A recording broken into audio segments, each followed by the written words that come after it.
Good evening everyone. हम लोग कल पढ़ रहे थे भारत में आधुनिक इतिहास में धीरे धीरे समाज में परिवर्तन हुआ। और हमने पहले एक बैकग्राउंड देखा था कि किस तरीके से समाज में और धर्म में जब कुरीतियां घर कर लेती हैं तो कुछ उस जमाने के बेहतरीन बुद्धिमान जो जीव हैं या जो बुद्धिवादी हैं वो लोगों को सोचने के लिए एक नई दिशा देते हैं, जिनमें सबसे पहला बड़ा नाम था राजा राम मोहन रॉय। ये उस सदी में पैदा हुए जिस सदी में औरंगजेब की डेथ हुई, यानी 18वीं शताब्दी। ध्यान से देखें तो औरंगजेब 1707 में मर गए। उस हिसाब से 50 60 70 साल बाद 1772 में बंगाल के राधानगर में एक बच्चे के रूप में जन्म लिया। अच्छा खाता पिता परिवार था, पिताजी की बढ़िया कामकाज था, घर में पैसे की कोई कमी नहीं थी।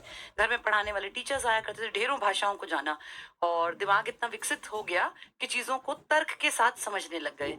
जब खुद के घर में अपनी भाभी को देखा कि कैसे सती हो गई 1811 में, तो एक आंदोलन छेड़ दिया। 1817 में कोशिश की डेविड हेयर के साथ कलकत्ता में अपना हिंदू कॉलेज बनाने की। फिर 18 में आंदोलन शुरू किया, फिर 21 में काम किया, 25 में काम किया, 29 में काम किया, 28 में काम किया। 28 का काम इनके जीवन का सबसे बड़ा काम था। जैसे आत्मीय सभा बनाई, वेदांत कॉलेज बनाया, प्रिसेप्ट्स ऑफ जीसस लिखा, एकेश्वरवाद के ऊपर काम किया, रहस्यवाद के ऊपर काम किया, कुरीतियों के ऊपर कुठाराघात किया, स्त्री शिक्षा स्त्री सती प्रथा को रोकने की बात की। विधवा विवाह पे काम करते अगर टिकते, लेकिन 1829 में सती प्रथा पे बैन लगवाने के बाद 1830 में अकबर सेकंड, जो कि मुगलों के वंशज थे, इन्होंने इनको अपनी पेंशन बढ़वाने भेजा लंदन। फिर वहां से कभी वापस ही नहीं आए। इंग्लैंड में ही इनकी डेथ हो गई 1833 में। लेकिन आज तक इनको पढ़ाया जाता है क्योंकि ये युग दूत हैं। इन्होंने एक मैसेज दिया कि दुनिया कैसे बदलनी है, कुरीतियों पे कैसे वार करना है। और इसलिए सुभाष चंद्र बोस ने कहा था कि ये युग दूत हैं। ये उस जमाने के हिसाब से, जब सोचो हमारे घर में कैसी सोच रही होगी, कितने ब्रॉड माइंडेड थे। इन्होंने जो समाज बनाया ब्रह्म समाज, ब्रह्म समाज अपनी विचारों के कारण देश के कोने कोने में फैल गया। ऐसा नहीं है कि इन्होंने काम नहीं किया, ये एक बेस बना के गए। इनके जाने के बाद इनके अच्छे दोस्त थे रविन्द्रनाथ टैगोर के दादाजी, इनका नाम था द्वारिका नाथ टैगोर। उन्होंने काम किया, पर उन्होंने कहा भाई मेरे पास बहुत सारे काम है, अपने बेटे को काम सौंप दिया। बुजुर्ग भी हो गए थे। देवेंद्र नाथ ठाकुर ने काम किया, पर उन्होंने तत्व रंजिनी सभा बना रखी थी, तो उन्होंने भी वो 50-50 वाला काम छोड़ के उन्होंने कहा आचार्य केशव चंद्र सेन को, सर आप देखिए सारा काम। आचार्य केशव चंद्र सेन, मैंने कल बताया था कि 100% डेडिकेटेड थे, यात्राएं करते, विचारों को फैलाते, इस कारण उनका नाम बढ़ गया। महाराष्ट्र में गए तो महादेव गोविंद रानडे और आत्माराम पांडुरंग बड़े इंप्रेस्ड हुए उनसे, और उनकी बातों को सुन के उन्होंने कहा सर हम भी यहाँ एक समाज बनाएंगे। और वहां उन्होंने बना दिया एक समाज जिसे कहते हैं प्रार्थना समाज 1867 में। उसके बाद वो साउथ इंडिया में गए तो तमिल एक यंग लड़का था धरालू नायडू, बड़ा इंप्रेस्ड हुआ उनकी बातों से। उसने तमिलनाडु के मद्रास की बेल्ट में बना दिया ये अपना क्या नाम बनाया था, वेद समाज। तो ब्रह्म समाज से ही प्रभावित होकर महाराष्ट्र की तरफ, महाराष्ट्र के सुकरात कहलाते हैं गोविंद रानडे, MG रानडे, महादेव गोविंद रानडे, इन्होंने बना दिया प्रार्थना समाज। और उन्हीं की बातों से इंप्रेस होकर एक यंग तमिल लड़के ने, जिसका नाम धरालू नायडू था, उसने वेद समाज। ये हमने कल पढ़ लिया था। यानी 3 समाज का बेस एक है। जो ब्रह्म समाज कहता है वैसी सी बातें किसने की, प्रार्थना समाज ने, और वैसी वैसी बातें की वेद समाज ने। लेकिन इनको बनाने वाले जो इनके लीडर्स थे उनके नाम अलग हैं। अब इस सीरीज में आगे बढ़ते हैं। ये 3 काम आपस में जोड़ के पढ़ना ताकि तुम्हें याद रहे। आज बात करेंगे आर्य समाज की। पहले आर्य समाज को थोड़ा सा समझ लो, क्योंकि ये आज तक भी हमारे जीवन को प्रभावित कर रहा है। आर्य, ये शब्द आप जानते हैं, एक विशेष कम्युनिटी के लिए इस्तेमाल होता है। और ऐसा मैक्स मुलर, जो हमारे एक बहुत बड़े इतिहासकार हैं जिनका कि नाम चलता है, उनका कहना था कि आर्य एक कम्युनिटी है जो मध्य एशिया से भारत की तरफ आई थी। और उन्होंने अपनी इस बात पे तर्क भी दिया कि एशिया माइनर में उन भगवानों की पूजा पहले की जाती थी जो हमारे यहाँ बाद में पूजे गए। तो इस बात से उन्होंने प्रूव कर दिया कि देखो तुम्हारे यहाँ जो चीज बाद में आई वो पहले मध्य एशिया में थी। तो कोई चीज कैसे ट्रेवल करेगी, लोगों के थ्रू ना। तो उन्होंने कहा कि आर्य जो जाति है, जो एक कम्युनिटी है, ये मध्य एशिया से भारत आए थे। और आर्यों को हम मानते हैं कि आर्य का मतलब होता है श्रेष्ठ जन। तो आर्य तो बहुत पहले थे। ये तो हम घटना की बात कर रहे हैं 1500 ईसा पूर्व से 1000 ईसा पूर्व, और 1000 ईसा पूर्व से फिर 600 ईसा पूर्व। इस पूरे टाइम पीरियड को हम कहते हैं ये वैदिक काल था। आर्यों ने ही तो वेदों की रचना की है, जो सबसे प्राचीन सबसे ऑथेंटिक वेद की किताब है, जिसे आप कहते हैं ऋग्वेद। किसके बारे में है वो? आर्यों की जीवन शैली। भाई वो यज्ञ करते थे, वो इस तरह से भगवानों को मानते थे, वो प्रार्थनाएं करते थे, यही तो लिखा है इसमें। तो ये आर्यों को हम मानते हैं श्रेष्ठ जन। और ये 1500 ईसा पूर्व से 1000 ईसा पूर्व एक कम्युनिटी थी। फिर अंतर कैसे आया? इस बीच में लोहा खोज लिया गया था। लोहे ने लाइफ को बहुत सोफिस्टिकेटेड आसान बना दिया, क्योंकि लोहे ने कुल्हाड़ी बनाना आसान किया, और कुल्हाड़ी से जंगल के साफ किए गए। जंगल काटने से खेती के लिए जमीन निकल आई। खेती की जमीन ने इंसान के जीवन को स्थायी बना दिया। फिर तो सारी चीजें अपने आप पॉजिटिव एक तरीके से डायरेक्शन में चल पड़ी। लेकिन आर्यों की अब क्यों बात कर रहे हैं, जबकि हम तो बात कर रहे थे राजा राम मोहन रॉय की 18वीं शताब्दी की 19वीं की। कारण जो समाज अब हमारे सामने आएगा वो आर्य समाज है। किसी इंसान ने अगर समाज का नाम आर्य समाज रखा है, इसका मतलब वो आर्यों की जीवन शैली से प्रभावित होगा। तो आर्यों की जीवन शैली में एक शब्द था अघन्या, यानी वध ना करने योग्य। और ये किसके नाम के आगे लिखा था? गाय। तो गाय की इंपॉर्टेंस बढ़ेगी जब आर्य समाज की इंपॉर्टेंस बढ़ेगी। और तभी से फिर हमारे इंडिया में गौशाला, जो गौशाला आज आप देखते हैं ना, कितने एड्स वगैरह भी आते हैं, ये कॉन्सेप्ट ही आर्य समाज का है। आर्य समाज किसने चलाया? स्वामी दयानंद सरस्वती। ओरिजिनल नेम ये बिल्कुल नहीं था, ये नाम बाद में रखा गया था, लेकिन फेमस इसी से है, सरस्वती। अब जैसे बेसिक चीज अगर पता हो ना, कॉन्सेप्ट, तो एक एक नंबर के क्वेश्चन तो आप जहां से पढ़ेंगे कहीं से भी वो आपको याद हो जाएगा।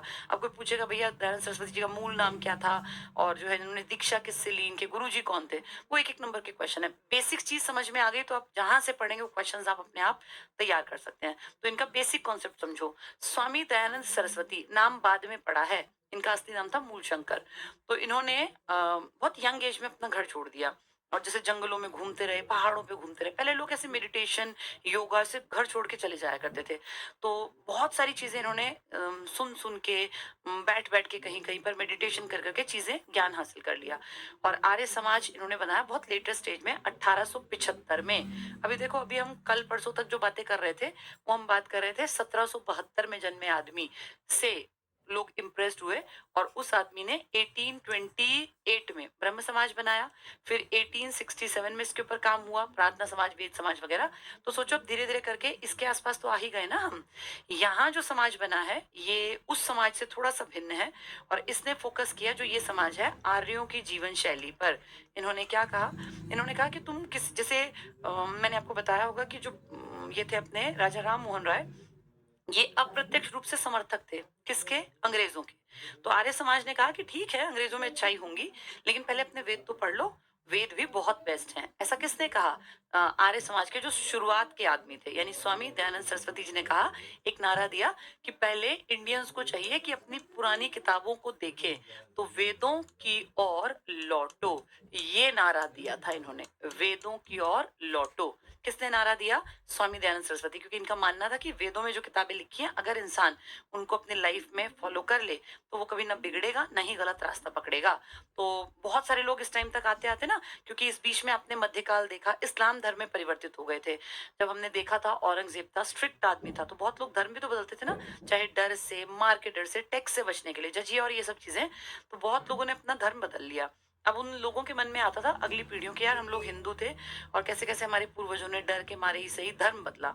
तो इन्होंने उन लोगों को वापस लाने के लिए एक आंदोलन चलाया, जिसका नाम इन्होंने रखा शुद्धि आंदोलन।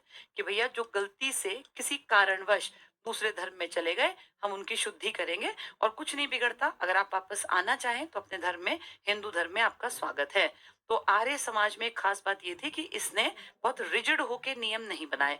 आप जानते होंगे, आज भी बहुत लोग कहते हैं कि भाई हम ज्यादा त्योहार नहीं मनाते, हम शादी ब्याह में बहुत आडंबर और खर्चे नहीं करते, हम आर्य समाजी हैं। आर्य समाजी बेसिकली कौन? जो मूर्ति पूजा का विरोध करें, जो बहुत ज्यादा आडंबर, दिखावट और ये इस तरह के ना कर्म कांड, पूजा, यज्ञ, इन सब में बिलीव ना करें। ऐसा क्यों? क्योंकि आर्यों के वेदों में कहीं नहीं लिखा था कि बहुत ज्यादा दिखावट करनी है, या ब्राह्मण को भोजन कराना जरूरी है, या किसी की मौत के बाद 101 गाय दान करनी जरूरी है, या किसी की मौत के बाद अगर ऐसा नहीं किया तो ऐसा होगा। ऐसा बिल्कुल नहीं था। जिंदगी बहुत ज्यादा आसान थी। आर्यों के टाइम में जीवन में इतने ज्यादा प्रपंच थे ही नहीं, जो आगे जाके ब्राह्मणवाद और पाखंडवाद और पता नहीं क्या क्या चीजें बन गई। पुराणों के टाइम में तो फिर बहुत सारी चीजें थी ना, अवतारवाद और इन सब पे थी। तो जो ये दयानंद सरस्वती जी थे, इन्होंने कहा कि हम पुरानी जो चीजें गलत बीच में जुड़ गई, उन सब चीजों को तोड़ देंगे।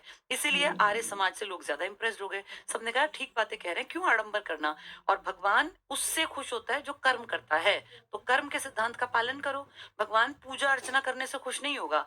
आर्य समाजी ज्यादा पूजा अर्चना मंदिर वंदिर में जाते भी नहीं है। आर्य समाजी जो होते हैं ना, ये मंदिर वंदिर में विश्वास नहीं करते, ना ये मूर्ति पूजा की बात करते। ये होते हैं अपना, ठीक है भाई हम गलत काम नहीं करेंगे। जैसे ज्यादातर आर्य समाजी देखना शादी ब्याह में खर्चा कम करेंगे, जो असली होंगे। तो दिखावट तो कोई भी करे बेटा, वो कहेंगे हम दहेज नहीं लेंगे, हम जो है बहुत सारी रीति रिवाज और इन सबको फॉलो नहीं करेंगे। तो आर्य समाज एक कॉन्सेप्ट था जो दयानंद सरस्वती जी ने दिया, जब उन्होंने देखा कि हिंदुत्व में बहुत ज्यादा चीजें आडंबर से भर गई, दिखावट से भर गई, कर्म कांड से भर गई। तो उनका ये कॉन्सेप्ट गांव गांव में ना लोगों को अच्छा लगा। शुरुआत तो उन्होंने की थी मुंबई से 1875 में, मुंबई। लेकिन बाद में इसका हेडक्वार्टर जो बनाया ना, वो लाहौर में बनाया था। तो सोचो कहाँ, लाहौर, पाकिस्तान की बेल्ट, तब तो पाकिस्तान नहीं था ना, भारत था। तो मुंबई और लाहौर, बीच की सारी बेल्ट में हरियाणा पंजाब जैसे यूपी जैसे इलाके भी आएंगे। इसीलिए स्वामी दयानंद सरस्वती ट्रेवल किया करते थे, पूरे देश में यात्राएं करते।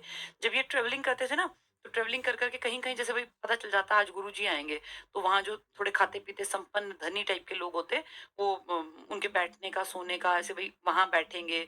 फिर जैसे थोड़ा इस तरह का अरेंजमेंट करा दिया कि गांव के 150-200 लोग आ जाएं, फिर उनका बोलने के लिए कि भाई उनके अच्छे प्रवचन सुन लें, 2-4 दिन वहां रुक जाएं।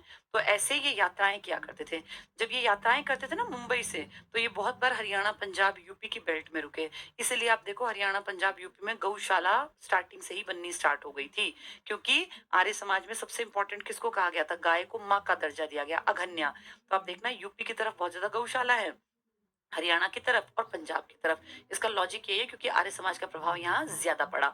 ऐसा नहीं एकदम से ब्रिलियंट बन गई, इन्होंने भी बहुत मेडिटेशन किया, बहुत ज्यादा घूमे फिरे। जैसे महाराज थे एक जिनसे दीक्षा ली उन्होंने, ये अपना विरजानंद जी, इनसे इन्होंने बहुत कुछ सीखा। तो इनका नाम एग्जाम में कई बार आ जाता है, इनका मूल नाम आ जाता है, जैसे मूल शंकर था। और जैसे 21 साल में इन्होंने अपना गृह त्याग कर दिया था। फिर घूमते फिरते ज्ञान आ गया, और उस ज्ञान के दम पे इन्होंने समाज बना के और मुंबई से फिर उसको फैलाया पूरे उत्तर भारत में, लाहौर तक। आज तक भी आर्य समाजी हैं इस सोसाइटी में, जबकि ये तो एक्सपायर हो गए। इन्होंने एक बहुत अच्छी किताब लिखी थी, और उस किताब का नाम है सत्यार्थ प्रकाश। सत्यार्थ प्रकाश, ये किताब इन्होंने हिंदी में लिखी थी। कोई भी चीज अगर हिंदी में लिखी होगी तो हिंदुस्तान में ज्यादा पढ़ी जाएगी। और उस जमाने में, आजकल बेटा बुक्स पढ़ने का ट्रेंड नहीं रहा है, एक टाइम पे बुक्स पढ़ना क्रेज था। जो पढ़े लिखे होते थे वो बड़ा प्राउड फील करते थे कि हम किताब पढ़ते हैं, और वो किताब को ना बैठ के लोगों के बीच में बांचा करते थे। तो इनकी एक फेमस किताब है सत्यार्थ प्रकाश। किताबें कई लिखी, लेकिन सबसे ज्यादा बिकने वाली, चलने वाली, जिसने लोगों की बुद्धि को खोला, इस किताब को मैंने थोड़ा सा पढ़ा था। तो इस किताब में ना लाइफ कैसे जीनी चाहिए ये बताया गया। इसमें ये तक बताया गया कि भाई जवान बच्चों का क्या योगदान है, और सोसाइटी के लिए, कि एक बच्चा जब इस उम्र में हो तो कैसे वो योगदान दे। जब आप 40 के हैं तो आप क्या कर सकते हैं, जब आप न्यूली मैरिड हैं तो आपका योगदान सोसाइटी की तरफ क्या हो, जब आप बुजुर्ग हो तो क्या हो। तो एक इंसान की लाइफ में जो जो पड़ाव आते हैं, जो जो उसकी जिम्मेदारी है, एक तरह से उनका आभास कराती हुई किताब है सत्यार्थ प्रकाश। पॉजिटिव बात क्या है कि हिंदी में लिखी गई, तो बहुत लोग इसको पढ़ सकते हैं। वैसे वो हिंदी थोड़ी टफ है, मैंने पढ़ी थी, ऐसी भी एकदम से नहीं है कि एकदम से समझ में आएगी, लेकिन हाँ समझी जा सकती है। तो हिंदुओं को सही हिंदुत्व क्या है उसकी तरफ मोड़ने के लिए एक किताब, जो एक गाइडेंस के रूप में इंसान यूज कर सकता है, वो लिखी थी आर्य समाज के जो मेन आदमी थे, जिनका जिस किताब का नाम है सत्यार्थ प्रकाश। अभी ऐसे यात्राओं पे जाते थे, तो ऐसी यात्राओं में एक बार इनका जाना हुआ अजमेर, राजस्थान की बेल्ट में। वहां का एक राजा था जिसके पास इनको रुकना था। तो जब पहले ऐसे तो था नहीं कि किस टाइम कौन आएगा, भाई आएंगे गुरुजी। तो उस टाइम पे राजा जो था ना, वो अपने महल में नर्तकी नृत्य कर रही थी, और वो आराम से बैठ के जो है, पूरी महफिल सजी हुई थी। जब सरस्वती जी वहां पहुंचे, तो सरस्वती जी ने जाके, मतलब ये बात उनको बुरी लगी, उन्होंने उस राजा को थोड़ा सा लताड़ा कि भाई तुम राजा हो, तुम्हारा कर्तव्य एक पिता की तरह बनता है। और पिता का ये कर्तव्य, अगर कोई पिता इस तरह से संतान के सामने ऐसा व्यवहार करेगा तो कितना ठीक है। तो जैसे उन्होंने उसको लताड़ा, तो सीधा असर किसकी जेब पर जाएगा, किसके पेट पर, जो नर्तकी है। नर्तकी थी कोई नन्ही नाम की। तो कहते हैं उस नर्तकी को ये फील हुआ कि भाई ये आचार्य इस तरह से आता रहा तो हमारा तो काम धंधा बंद करवा देगा। तो उसने उन अजमेर के राजा के, जो उस टाइम पे कुक था, जो जो भोजन बनाता था, उसके साथ मिलके कहा कि भई ये आदमी जो है ना यहाँ टिकना ठीक नहीं है और कुछ ऐसा करते हैं कि ये आदमी जो है बीमार हो जाए। तो उन्होंने कहते हैं शाम को वो दूध लिया करते थे, जैसे गाय पालने वाले तो सीधा संबंध वो दूध को प्रेफ़रेंस देंगे। तो दयानंद सरस्वती जी की एक आदत थी कि रात में सोने से पहले वो गरम दूध पीते थे। कहते हैं काँच का इतना महीन घोल बना दिया, काँच का, जो ये काँच जो कि सोचो हल्का-सा कट लग जाए तो बहुत छोटा-सा कण भी काट देता है। तो उसका इतना महीन पेस्ट बना दिया, दूध में घोल दिया और वो दूध दयानंद सरस्वती जी ने पी लिया। रात में ही इनको, जैसे काँच आप सोचो अगर गले से यहाँ उतरेगा, हम अगर कभी तुमने देखा हो काँच का कोई ग्लास टूट गया, कप टूट गया, अगर आप उसको उठाओ, आप उसको सोचो कि बड़े-बड़े पीसेज़ हैं वैसे ही उठा लो, तो भी हल्का-सा कट लग जाता है, कहीं न कहीं, बाद में दर्द करता है। सोचो बाहर की स्किन तो बहुत टाइट है, जब वो गले में से उतरा यहाँ से, तो आगे तो सॉफ्ट टिश्यूज़ है ना सारे, पूरे गले से नीचे वो आँत तक सब कुछ काटता चला गया। रात में ही वॉमिटिंग स्टार्ट हो गई, समझ ही नहीं आया क्या हुआ, खून की उल्टी पड़ने लगी, बहुत ज़्यादा पेट में दर्द।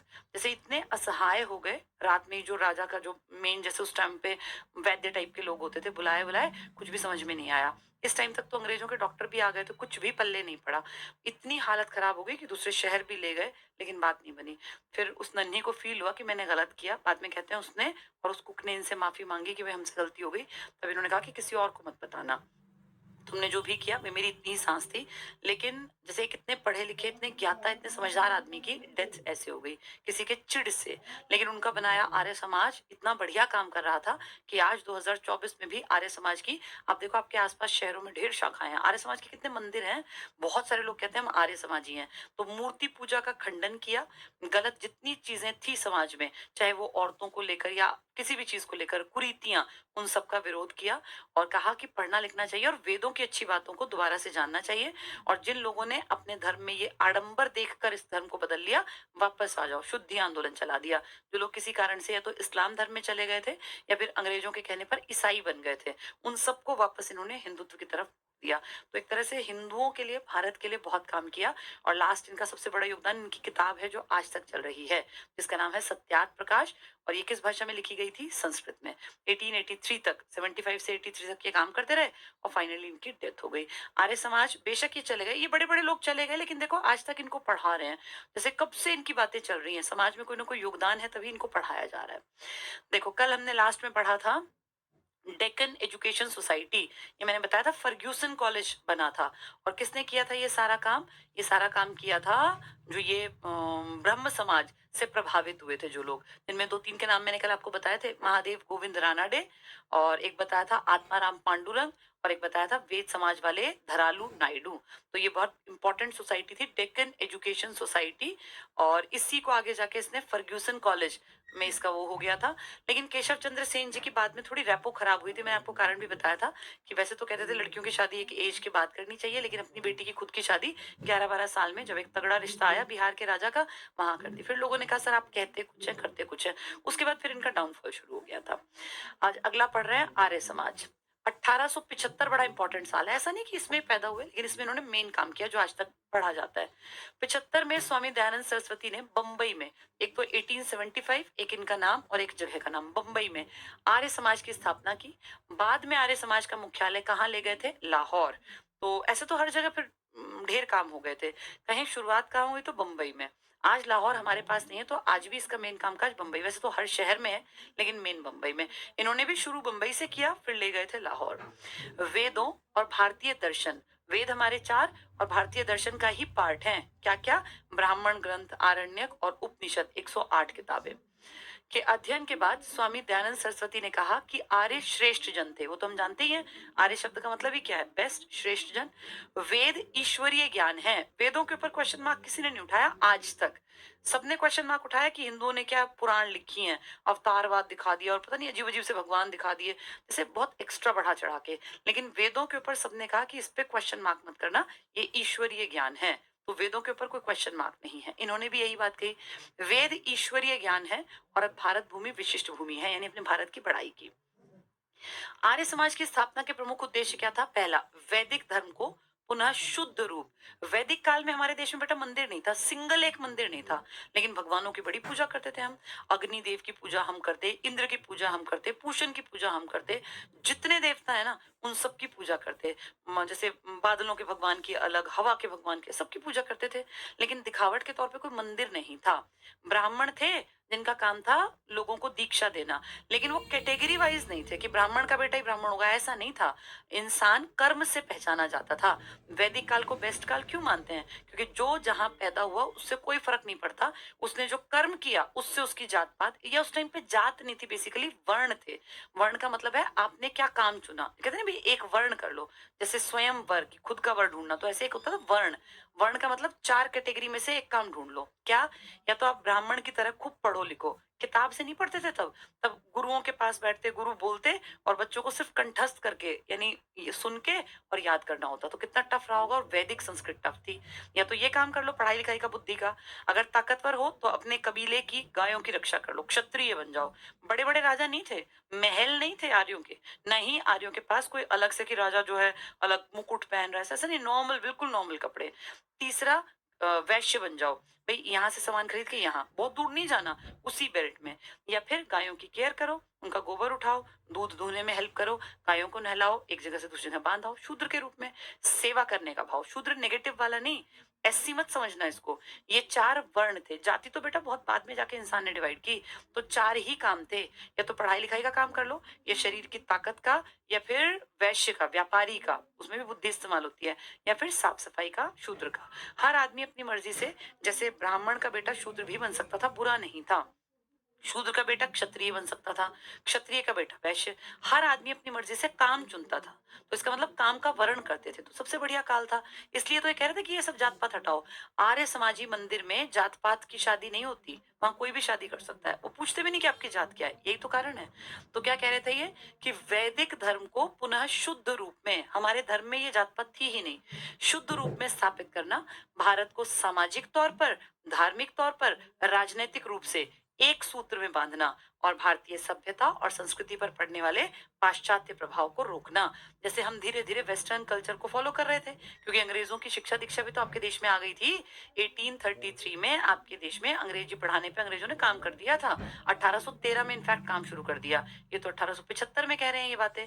इसका मतलब अंग्रेजी से हमारे इंडियंस ज्यादा प्रभावित ना हो, वापस लौटाओ इनको। कौन से टाइम की बातें करो? आर्यों की, क्योंकि वो अपने आप में श्रेष्ठ थे, बेस्ट थे। उनकी चीजों को पढ़ो। ये सब आदमी कौन कह रहे हैं? स्वामी दयानंद सरस्वती, की शुद्ध रूप में वापस ले आओ अपनी चीजों को। दयानंद सरस्वती का मूल नाम था मूल शंकर। इनकी माताजी ने इनका नाम दयानंद सरस्वती नहीं रखा था, इनका नाम बाद में पड़ेगा। इनका नाम था मूल शंकर। गांव में तो कुछ भी नाम रख देते हैं। 1824 में इनका जन्म गुजरात में हुआ। मौत कहाँ हुई? अजमेर में। अजमेर कहाँ हुआ? राजस्थान। देखो कहाँ कहाँ लिखा था। मुख्य काम किया, जहां पहले काम किया वो था मुंबई। पहले जन्मे गुजरात में, काम किया मुंबई में, वैसे तो पूरे भारत में लेकिन मुंबई में। उसके बाद लाहौर में हेडक्वार्टर, और डेथ हुई अजमेर, मतलब वो जो जहर वो शीशे का वो पिलाया गया कांच वाला, वो राजस्थान के अजमेर में। तो इनका मूल नाम मूलशंकर। 1824 में गांधी जी ने ना सिर्फ एक बार कांग्रेस के अध्यक्ष बने थे, 1924 में। उससे ठीक 100 साल पहले पैदा हुए थे। कौन? मूलशंकर नाम का एक बच्चा। कहाँ जन्मा था? गुजरात की बेल्ट में। आगे जाके वही क्या बने? स्वामी दयानंद सरस्वती। कौन सा समाज बनाया? आर्य समाज। क्या कहा? वेदों की ओर लौटो, और हिंदुओं के मूल धर्म की तरफ, ये दिखावट वाले की तरफ नहीं। तो 1824 में इनका जन्म गुजरात के मोरबी नामक स्थान पर हुआ। गुजरात याद रखना। 21 साल की अवस्था में मूल शंकर ने गृह त्याग कर दिया, घुमक्कड़ जीवन स्वीकार किया। घुमक्कड़ में बेटा मेडिटेशन होता था।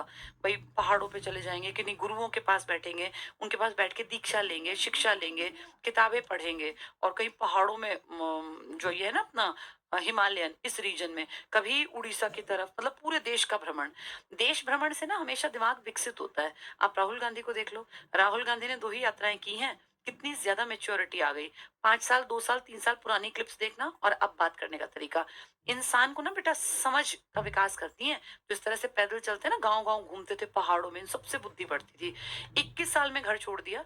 3 साल बाद मूल शंकर दंडी स्वामी, दंडी स्वामी जो जैसे शरीर को कष्ट देते थे, योगा और ये सब करवाते थे। तो कोई स्वामी जी थे पूर्ण आनंद। ये सब नाम ना रखे जाते थे, ऐसा नाम कोई रखता है? पेरेंट्स नहीं रखते थे। पूर्ण, जिसको आनंद की प्राप्ति हो जाए, यानी जो एक तरह से जीते जी मोक्ष की प्राप्ति कर ले। तो जिनसे इन्होंने दंडी शिक्षा ली, भाई व्यायाम करना, बॉडी को रफ टफ बनाना, योगा करना, ये सब चीजें। उन गुरु का नाम क्या था? पूर्ण आनंद। स्वामी हर किसी के नाम में लग जाता है, पूर्ण आनंद। ये थे दंडी। इनसे इन्होंने दीक्षा ली, बॉडी को कैसे फिट रखें, इससे मिले। जिनसे सन्यास की दीक्षा लेकर, तो सन्यास यही तो होता है कि भाई सन्यासी क्या होते हैं? जो सब चीजों में से मोह छोड़ दें, जो अपनी बॉडी को कंट्रोल में कर लें, जिनको आंख, नाक, कान, जीभ, त्वचा अट्रैक्ट ना कर पाए, तो एक तरह से बॉडी को कष्ट देके बॉडी को रफ टफ बनाना। ये किससे सीखा? क्या नाम था उन आदमी का? पूर्ण आनंद। तो स्वामी पूर्णानंद जी से इन्होंने 21 साल में घर छोड़ के 3 साल में कि भाई गुरुजी मुझे भी आपके जैसा बनना है, तो इस तरह से उनसे सीख लिया। सन्यास की दीक्षा लेकर मूल शंकर ने दंड धारण कर लिया। दंड वही होता है बेटा। और मूल शंकर का नाम यहाँ पड़ गया दयानंद। गुरु जी का नाम क्या था? पूर्ण आनंद। तो गुरु जी से इंप्रेस थे ये, इन्होंने इनको नाम दिया दयानंद। वो पूर्णानंद, ये दयानंद। सरस्वती रखा। 1861 में, अब उम्र थोड़ी ठीक ठीक सी हो गई।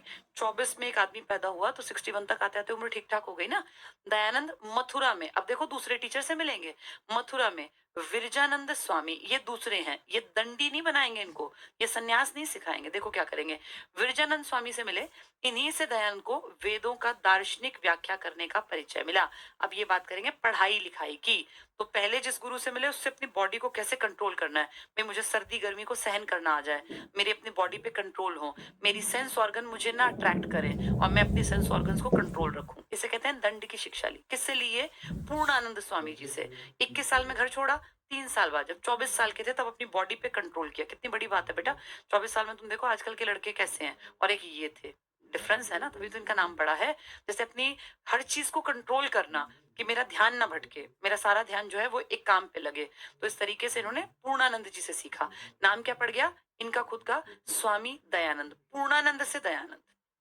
अब दूसरे गुरु, जैसे सिर्फ बॉडी कंट्रोल करने से थोड़ी ना बात बनेगी, ज्ञान भी तो होना चाहिए। चलो अपने बॉडी पे कंट्रोल कर लिया, लेकिन आपको कुछ अता पता ही नहीं है, तो वेदों की दार्शनिक व्याख्या की, वेद कहते क्या हैं, अब वहां अगर कुछ लिखा है तो उसका मतलब क्या है, इसके लिए पढ़ना लिखना जरूरी है। वेदों के ज्ञान के लिए अब ये किसके पास गए? स्वामी विरजानंद जी के पास। तो पहले कौन थे? पूर्णानंद। उससे ये क्या बने? दंडी की शिक्षा लेके बॉडी कंट्रोल करके और सब चीजों पे कंट्रोल करके स्वामी दयानंद सरस्वती। अब ये आगे पढ़ाई की तरफ जुड़े तो इन्होंने किससे शिक्षा ली, दीक्षा ली? विरजानंद जी से, ये मथुरा में। तो पढ़ाई की दीक्षा शिक्षा लेने के लिए मथुरा में विरजानंद स्वामी से, इनसे वेदों की दार्शनिक व्याख्या की क्या है वेद में, ये सीखा। स्वामी दयानंद सरस्वती ने वेदों की ओर लौटों का नारा देते हुए वेदों को भारत का आधार स्तंभ बताया।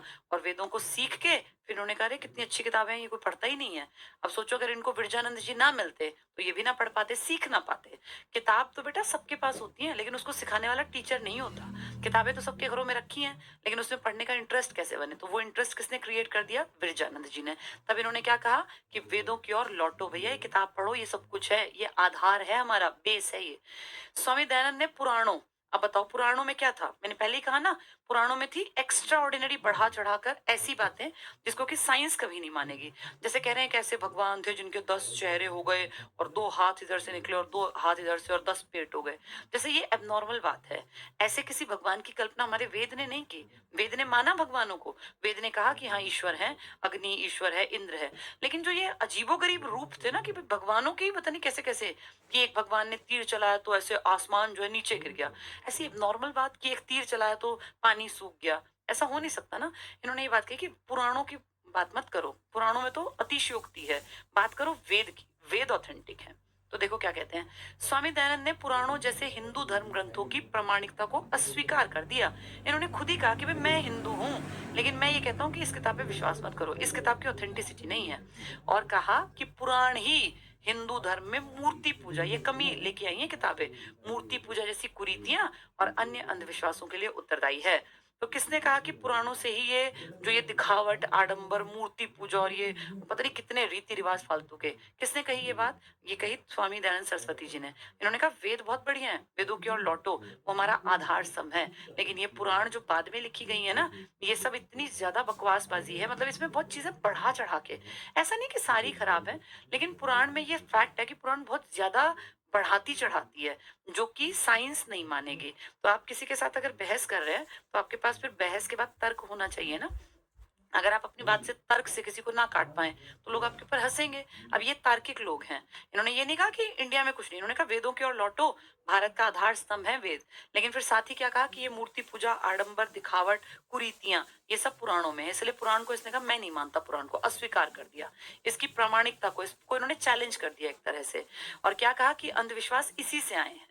तो हमारे कौन से बड़े सामाजिक एक लीडर पुराणों के विरोधी हैं या पुराणों की प्रामाणिकता के ऊपर क्वेश्चन मार्क उठाते हैं, तो वो स्वामी दयानंद सरस्वती। इनके दो टीचर कौन, एक से मेडिटेशन सीखा, कौन थे वो, पूर्ण आनंद, और एक से वेदों की दार्शनिक व्याख्या, वो कौन थे, विरजानंद। नाम क्या था इनका, मूल शंकर। पैदा कहाँ हुए थे, गुजरात में 1824 में। कामकाज कहाँ किया था, बंबई में। हेडक्वार्टर कहाँ ले गए थे, लाहौर में। बीच में हरियाणा यूपी हर जगह घूमे थे। ठीक है। समाज सुधार की दिशा में स्वामी जी ने, अब इन्होंने क्या कहा, वेद में 4 वर्ण बताए मैंने आपको, चातुर्वर्ण। कौन से 4 वर्ण, ब्राह्मण क्षत्रिय वैश्य शूद्र। तो इन्होंने क्या किया समाज में, इन्होंने समाज सुधार के लिए कहा कि चातुर्वर्ण व्यवस्था का जन्म के बदले ये धर्म लिख दिया, कर्म लिखना था, कर्म के आधार पर समर्थन किया। ये तो मैंने आपको शुरू में ही कहा। जितने पढ़े लिखे लोग हैं, आज भी देखो बेटा, जो समझदार और पढ़ा लिखा होगा ना, वो जात पात से ऊपर उठ के सोचेगा। जैसे जात पात संकीर्ण मानसिकता है। जो लोग कहते हैं कि, अब जैसे आप में से कुछ लोग होंगे हमारी जात बहुत अच्छी है, फिर क्या आपकी जात में कोई आपसे आज तक लड़ा नहीं, क्या आप अपनी जात के किसी आदमी से नहीं चिढ़ते।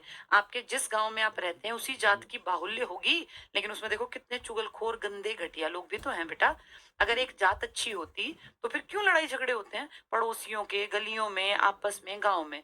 किसी एक जात में 100% कोई गारंटी लेता है कि इस जात के आदमी बहुत अच्छे होते हैं, नहीं होते। किसी भी एक जात पात में घटिया, नीच, अच्छे, बहुत ही घटिया, लीचड़, बहुत ही ज्यादा घटिया और बहुत अच्छे, हर तरह के लोग हैं। अगर जात पात का असर इंसान पे इतना होता तो फिर एक जात अच्छी है तो उसमें खराब आदमी कैसे जन्म ले गया। इसका मतलब जन्म से इंसान जाति अब तो पा जाता है, लेकिन रियलिटी ये है कि इंसान बड़ा कर्म से ही बनता है। अगर आज राष्ट्रपति द्रौपदी मुर्मू मैडम हैं तो वो एसटी हैं, उनके सामने कोई ब्राह्मण ये कहे कि अरे तुम तो एसटी हो, ये है वो है, तो ठीक थोड़ी ना बेटा। जिस पद पे बैठी है काबिलियत से बैठी है ना। डॉक्टर एपीजे अब्दुल कलाम एक मुस्लिम थे, इस्लाम धर्म में उनकी आस्था थी, लेकिन वो भारत के राष्ट्रपति बने। तो हम क्या कहते हैं कि मुसलमान ऐसे होते हैं वैसे होते हैं, आप कैसे कह दोगे। और क्या जो ये बात सोच रहा है कि नहीं मुसलमान ऐसे नहीं है, वो एपीजे के सामने कहीं तिनका भर भी टिक पाएगा, नहीं टिक पाओगे ना, न तुम न मैं, हम हैं ही क्या बेटा उनके सामने। तो जो ये कहते हैं कि फलां धर्म खराब है या फलां जात पात खराब है, अगर ऐसा होता तो उस जात पात में सभी लोग घटिया होते या सभी लोग अच्छे होते। बेसिकली हर आदमी कर्म से अच्छा और बुरा है। मेरी खुद की कास्ट में बहुत नीच लोग भी हैं, आपकी कास्ट में भी बहुत नीच लोग हैं, लेकिन मेरी कास्ट में बहुत अच्छे लोग भी हैं, आपकी कास्ट में भी। इसका मतलब कोई एक कास्ट अच्छी बुरी हो ही नहीं सकती।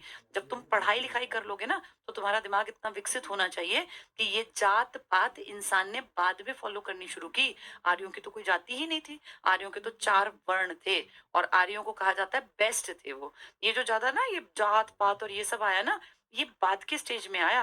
पहले ऐसा बिल्कुल नहीं था कि ये जात पात, नाम ही नहीं था किसी भी जाति पाति का। ये पूछा था किस वर्ण से हो, शूद्र हो मतलब सफाई का काम करते हो, वैश्य हो व्यापार का काम करते हो, क्षत्रिय हो तो ताकतवर हो बलशाली हो, ब्राह्मण हो तो ज्ञान लेने और ज्ञान देने का काम करते हो। उस टाइम पे वर्ण व्यवस्था थी, किस पर आधारित, जन्म पर या कर्म पर, कर्म पर। जन्म आधारित तो जात पात है, जन्म आधारित वर्ण नहीं है, जात पात है। तो ये धर्म की जगह इसको कर्म कर लेना, कर्म के आधार पर था। तभी तो यार श्रेष्ठ थे, ये ऐसा नहीं सोचते थे। एक ही छत के नीचे ना एक औरत जो गायों की सेवा करती है, उनका गोबर हटाती है, नहलाती है, उनका दूध दूहती है, क्या हुई वो सफाई कर रही है तो शूद्र। एक औरत शूद्र है पेशे से, भाई बाहर जाके 4 घरों में ही काम करती है, शाम को वो चूल्हे पे रोटी बना रही है, उसका पति आता है जो दिन भर घूम घूम के लोगों को शिक्षा दे रहा था, क्या हुआ वो ब्राह्मण। ब्राह्मण आदमी आके बैठ के नहा धो के चूल्हे के सामने बैठ गया। थोड़ी देर में उसका बेटा आता है जो सामान बेच के आया है, वो क्या है, वो वैश्य है, नहा धो के वो भी चूल्हे के सामने आ गया। फिर एक और बेटा आता है जो आज पूरे दिन से गायों की केयर कर रहा, गायों की रक्षा कर, कोई चुरा ना ले, सफाई नहीं कर रहा था, रक्षा कर रहा था, वो क्या हुआ, क्षत्रिय। अब वो एक खाना बनाने वाली औरत जो चूल्हे पे बैठी है, वो उनमें से 2 लड़कों की माँ और एक की पत्नी है, वो क्या है, शूद्र। लेकिन उस शूद्र के हाथ का बना खाना ब्राह्मण खाएगा क्योंकि वो उसकी पत्नी है, उसका काम है घर में भोजन देने का, सेवा करने का। वो बेटे खाएंगे, उनकी माँ खाना बनाएगी ना बेटों का। तो सोचो ब्राह्मण, वैश्य, शूद्र और क्षत्रिय सब एक छत के नीचे एक चूल्हे में एक परात के बने आटे में खाना खा रहे हैं, और कोई मना ही नहीं है। माँ शूद्र है और बाप जो है वो ब्राह्मण है, एक बेटा क्षत्रिय है, एक वैश्य है, तो इसमें क्या दिक्कत है। चारों अपनी मर्जी का काम कर रहे हैं। माँ पढ़ने लिखने में इंटरेस्ट नहीं लेती तो माँ कैसे ब्राह्मण बने। माँ गायों की रक्षा नहीं कर सकती तो कैसे क्षत्रिय बने। माँ घूम घूम के सामान नहीं बांट सकती तो कैसे वैश्य बने। लेकिन माँ अपने घर के आसपास की गायों की केयर कर सकती है, उनके जहाँ वो बैठी है गाय वहां सफाई कर सकती है, उनको पानी पिला सकती है, उनको नहला सकती है, तो वो तो शूद्र बनेगी। इसमें नेगेटिव क्या हो गया? ये सब एग्जाम्पल लिखे हैं, इसलिए बेटा वेदों पे तर्क दिया जा सकता है कि जो वर्ण व्यवस्था है ना, वो कभी गलत नहीं थी। गलत थी जाति व्यवस्था, जो इंसान ने आगे जाके बनाई। तो ये क्या कह रहे हैं? देखो क्या कह रहे हैं, चातुर्वर्ण व्यवस्था का जन्म के बदले कर्म कर लेना, कर्म के आधार पर, तो हम भी समर्थन करते हैं, हर पढ़ा लिखा इंसान करता है। अब क्या कह रहा है, आर्य समाजियों ने, लेकिन बीच में क्या हुआ, ये वर्ण व्यवस्था जन्म आधारित करके और जात पात बांट दी, और जात पात में भी ऐसा कर दिया कि अगर ब्राह्मण है तो उनकी भी 10 तरह की जातियां हैं, सारे ब्राह्मण भी इक्वल नहीं मानते, ब्राह्मण में भी कोई अपने को ऊपर मानता है, कोई नीचे, ये कायस्थ ब्राह्मण है, पता नहीं कौन कौन से ब्राह्मण है। ऐसे ही फिर जैसे एक जाट कम्युनिटी, तो उसमें भी अलग अलग है। अब जैसे आदमी ने इन चीजों को इतना रिजिड कर दिया कि उसकी खुद की बुद्धि में नहीं आता कि मैंने किया क्या, और इन सब पचड़ेबाजी में पढ़ के और उसने अपने विकास के, डेवलपमेंट के सब काम छोड़ दिए। अपने आने वाली पीढ़ियों को अपने धर्म की शिक्षा जरूर देनी चाहिए, मैं इसके पक्ष में हूँ। मैं खुद भी अपने घर में सुबह शाम आरतियां चलाती हूँ, जब मेरा बेटा सो रहा होता है, बेटी सो रही होती है, सुबह उठने से पहले उनके कान के पास, ताकि वो जब बड़े हों तो उनके दिमाग में हमेशा रहे। जैसे जो चीजें आपने बचपन में की है ना, वो आपकी मेमोरी में हमेशा रहती है, वो हमेशा याद रखें कि मैं सुबह उठ के हम हनुमान चालीसा सुना करते थे, और अननोइंगली जो चीजें आप सुनते हैं ना, उसका प्रभाव आपकी बुद्धि पर पड़ता है। मैं खुद पक्षधर हूँ कि अपने बच्चों को अपने धर्म से जोड़ना चाहिए, चाहे आप जिस धर्म के हैं, लेकिन मैं इस बात की बिल्कुल भी पैरवी नहीं करती कि अपने बच्चों के दिमाग में जात पात घुसा दे, ये बहुत गलत है। जात पात मत घुसाओ, कर्म आधारित सिद्धांत उनको समझाओ कि बेटा कर्म अच्छे करोगे ना, पढ़ो लिखो, पढ़ना लिखना कर्म है तुम्हारा, कर्म करो, और जो काम करना है, भाई आईएएस बनना है, यूपीएससी में जाना है, तुम अगर नॉर्मल नौकरी पे हो तो तुम्हारे बच्चे तो अच्छे जा सकते हैं ना बेटा। अगर तुम एक यूपीएससी नहीं कर पाए, भाई नहीं थे साधन, नहीं था पैसा, नहीं था हमारे पास उतने साधन, लेकिन हम अगर एक नौकरी पा जाते हैं छोटी मोटी, तो अपने बच्चों को तो अच्छा साधन दे पाएंगे। उनको हम कह सकते हैं भाई तुम इंजीनियरिंग करना चाहो, कुछ भी करना चाहो, हमने प्लेटफॉर्म दे दिया, लेकिन धर्म से तो जोड़ के रखा ना।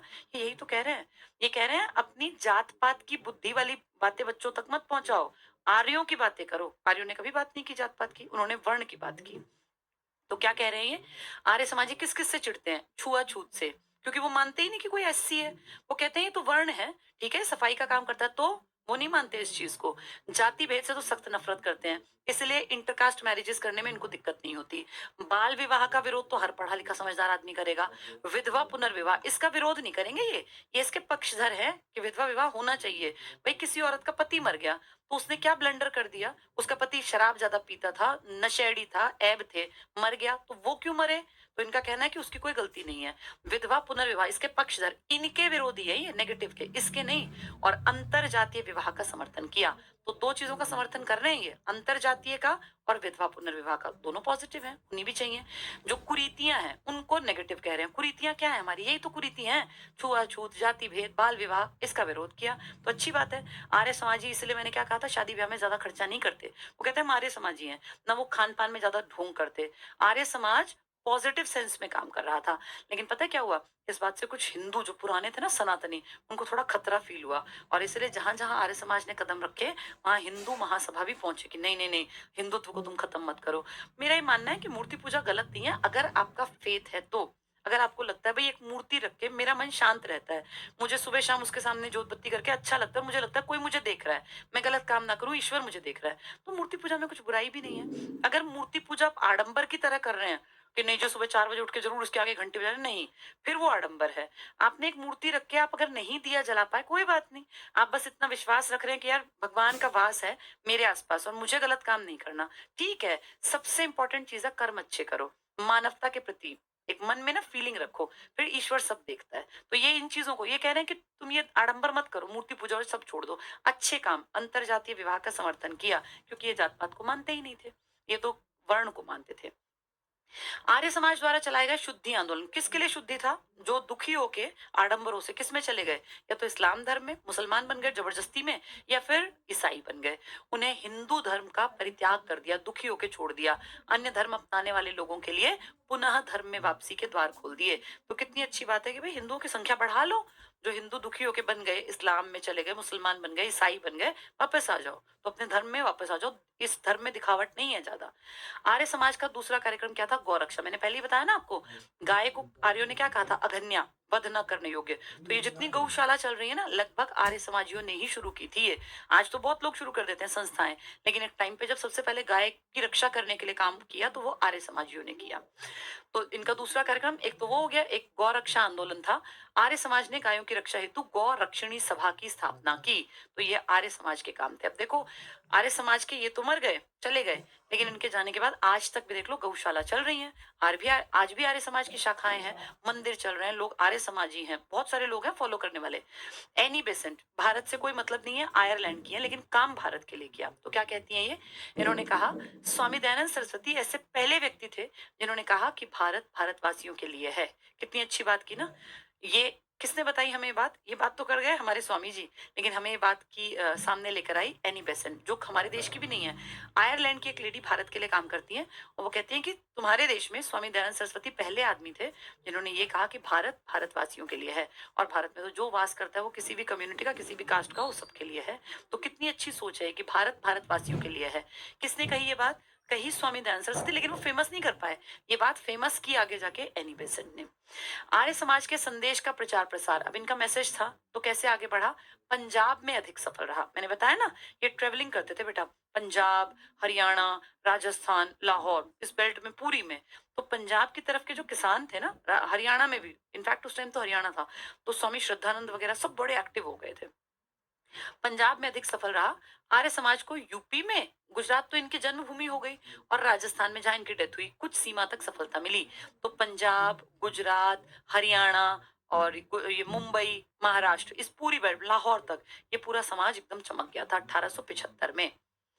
स्वामी दयानंद सरस्वती द्वारा लिखी गई महत्वपूर्ण पुस्तक है। अब इन्होंने 4-5 किताबें लिखी, लेकिन सबसे फेमस हुई इनकी ये सत्यार्थ प्रकाश। ये 74 को 75 कर लेना, 1875 की सत्यार्थ प्रकाश, हिंदी भाषा में लाइफ कैसे जीनी चाहिए वो पूरा एक समझाया है, और इतनी मोटी सी किताब है। और आप कभी जाओगे ना बेटा, वर्ल्ड बुक फेयर जब लगता है, तो इनका ट्रस्ट जो है आर्य समाजियों का, ये मुफ्त देता रहता है वहां। और जैसे कई बार फॉर्मेलिटी के लिए 10-10 रुपए लेते हैं, तो कहते हैं 10, तुम विश्वास नहीं करोगे, उस किताब की इतनी तो मोटाई है, 10 रुपए में उसके पेज भी ना आए, उसके बाहर का कवर भी 10 रुपए में ना आए, जो 10-10 रुपए, वो कहते हैं बस किसी तरह लोगों के घर तक चली जाए, गलती से सही कोई पढ़ ले। तो ये है फेमस किताब। तो इनकी फेमस किताब में सत्यार्थ प्रकाश 1875 कर लेना।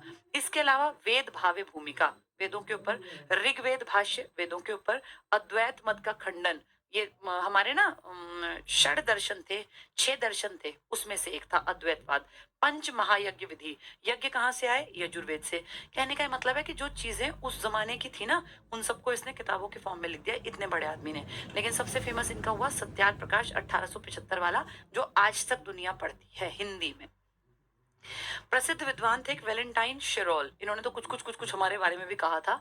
इन्होंने अपनी पुस्तक लिखी इंडियन अनरेस्ट। इनका कहना था कि इंडियंस में इतनी ये बेताबी क्यों है, ये अनरेस्ट क्यों है? रेस्ट होता है शांति, अशांति कह लो अनरेस्ट को, कि इंडियंस में अशांति क्यों है।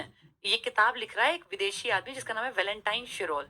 इसने हमारे लाला लाजपत राय और तिलक के बारे में बातें की थी। इंडियन अनरेस्ट किताब लिखी, इसमें कहा आर्य समाज भारतीय अशांति का जन्मदाता है। आर्य समाज के स्वामी दयानंद सरस्वती जी एक्सपायर हो गए, लेकिन बाद में एक आदमी किताब लिखता है इंडियन अनरेस्ट, जिसका नाम है वेलेंटाइन शिरोल, और ये कहता है कि भारत में जो ये अशांति जन्मी ना, जो लोग दोबारा से खड़े हुए, इनके पीछे इनके जनक के रूप में उसने कहा आर्य समाज था। तो आर्य समाज को, सोचो, एक अंग्रेज को लगा कि इसने लोगों के दिमाग को बहुत हद तक दोबारा से जागृत किया। 1892-93 में आर्य समाज 2 गुटों में बट गया। ये तो हमेशा की कहानी है, जब एक चीज एक आदमी शुरू करता है तो बाद में उसके डेथ के बाद उसकी अलग अलग विचारधाराएं बढ़ जाती है। ऐसा इस में नहीं, ऐसा हर जगह है। हिंदू धर्म में देख लो, इस्लाम धर्म में देख लो, शिया और सुन्नी है, श्वेतांबर और दिगंबर हैं, ऐसा हर धर्म बढ़ता है। तो आर्य समाज भी बटा 2 गुटों में। अब एक गुट क्या था? एक गुट कहता था पुरानी चीजों को फॉलो करेंगे। एक ने कहा नहीं, जो हमारा गुट है, हम लोग नई चीजों को भी फॉलो करेंगे। तो एक गुट पाश्चात्य शिक्षा, अंग्रेजों की, क्योंकि अब अंग्रेजी धीरे धीरे आ रही थी, पाश्चात्य शिक्षा का विरोधी एक था। दूसरा पक्षधर, दूसरा पाश्चात्य शिक्षा का समर्थक। ये जो कॉलेज खुले ना, DAV, दयानंद एंग्लो वैदिक स्कूल्स, कॉलेजेस, DAV आपके शहर में भी होगा एक आधा। दयानंद मतलब दयानंद सरस्वती, ए मतलब एंग्लो, एंग्लो मतलब अंग्रेज, और वी का मतलब वैदिक।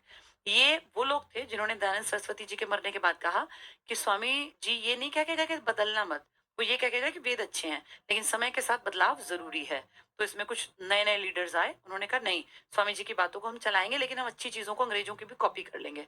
तो स्कूल बने दयानंद एंग्लो वैदिक, यानी दयानंद के स्कूल हैं, लेकिन अंग्रेजों की और वैदिक की दोनों की अच्छी बातों का कॉम्बिनेशन है।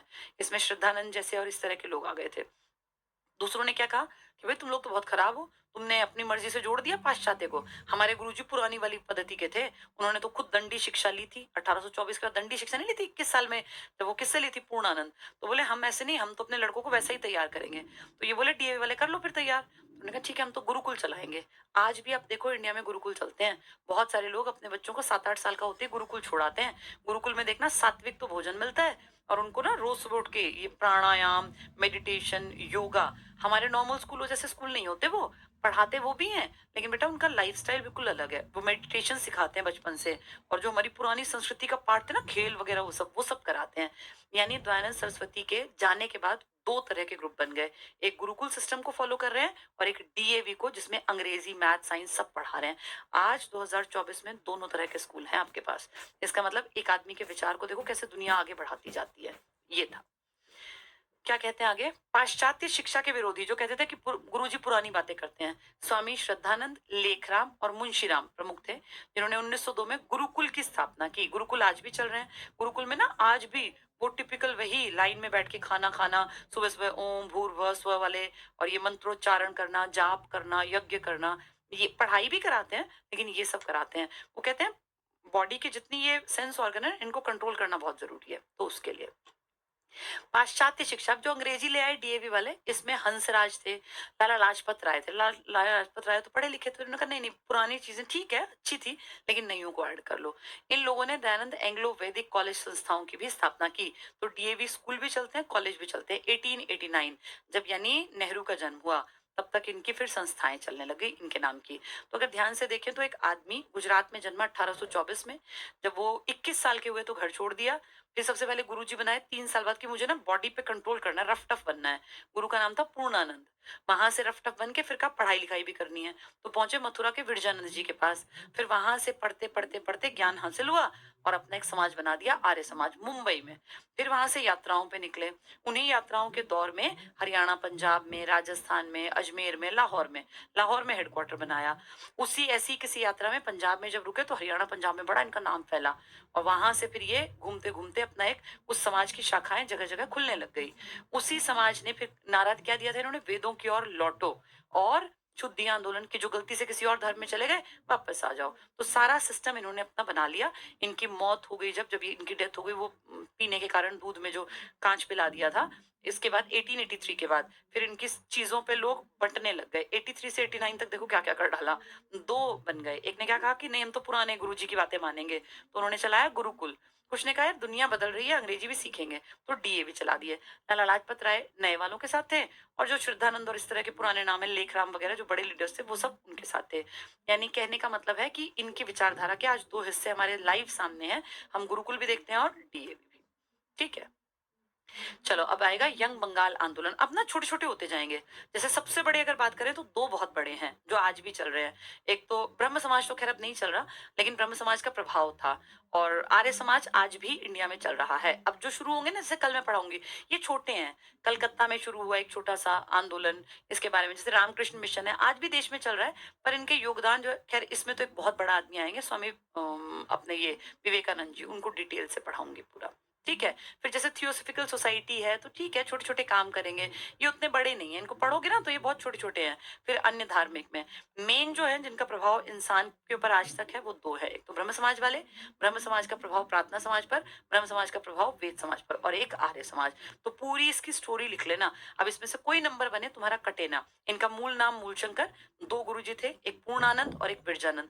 पूर्णानंद से दंडी की शिक्षा ली, वो प्रॉपर एक टिपिकल जो थे ना रफ टफ टाइप के, महात्मा टाइप के संत, जो मेडिटेशन योगा करते हैं, भूखे रह सकते हैं, और लंबी लंबी यात्राएं करते हैं, जंगलों में घूमते हैं। और फिर पढ़ाई लिखाई किससे सीखी? बिरजानंद जी से। तो वहां से मूल शंकर फिर क्या बन गए? स्वामी दयानंद सरस्वती। मैंने अलग अलग बेल्ट याद करा दिया आपको। हेडक्वार्टर लाहौर में, शुरुआत की मुंबई से, प्रभाव पड़ा पंजाब हरियाणा की बेल्ट पे, डेथ हुई थी अजमेर में वो दूध पीने के बाद। ठीक है, चलो इसको बेटा लिख लेना। 1 आवर तक पढ़ा दीजिए। 19 को एग्जाम है बेटा, चलो कल से मैं कोशिश करती हूँ, फिर हरियाणा जी की थोड़ी लेट करनी पड़ेगी। चलो कल से मैं कोशिश करूंगी 1 आवर ले जाओ इसको क्लास को, ठीक है? सारी क्लासेस रिकॉर्डेड है बेटा आपको? अच्छा, ठीक है, कल से थोड़ी और 10 मिनट और एक्स्ट्रा लेके 1 घंटे की क्लास करा दूंगी। अब वैसे हम ना धीरे धीरे पहुंच गए, हमने आधा सिलेबस कर लिया। इसके बाद क्या रह जाएगा? इसके बाद तो मेन शुरू होगा आजादी राष्ट्रवाद वाली, क्योंकि अब सोचो, अब हम लोग पहुंच गए 1875। अब कांग्रेस बनेगी, 1885 में तो कांग्रेस बन जाएगी। अब मैंने आज 1875 का ही तो पूरा कराया। 85 से लेकर और फिर 1947 तो कांग्रेस ही कांग्रेस चलेगी, जिसमें फिर गांधी जी, नेहरू, बोस और ये सब पढ़ाए जाएंगे। ठीक है, कोई लिख रहा है कि मुझे मंजीत कौर ही कल लिख रही थी शायद कि इनको रिकॉर्डेड क्लास नहीं मिलती। 6800 पे कॉल कर लो बेटा, 90 5300 और 6800, इस पे कॉल करके जानकारी ले लेना। ठीक है, कल से इसको 1 घंटे की कर देते हैं क्लास, थोड़ा सा सिलेबस फास्ट कराती हूँ ताकि ये अगले 10-15 दिन में काफी हद तक हमारा सिलेबस पूरा हो जाए। चलो, थैंक यू बेटा, गुड नाइट।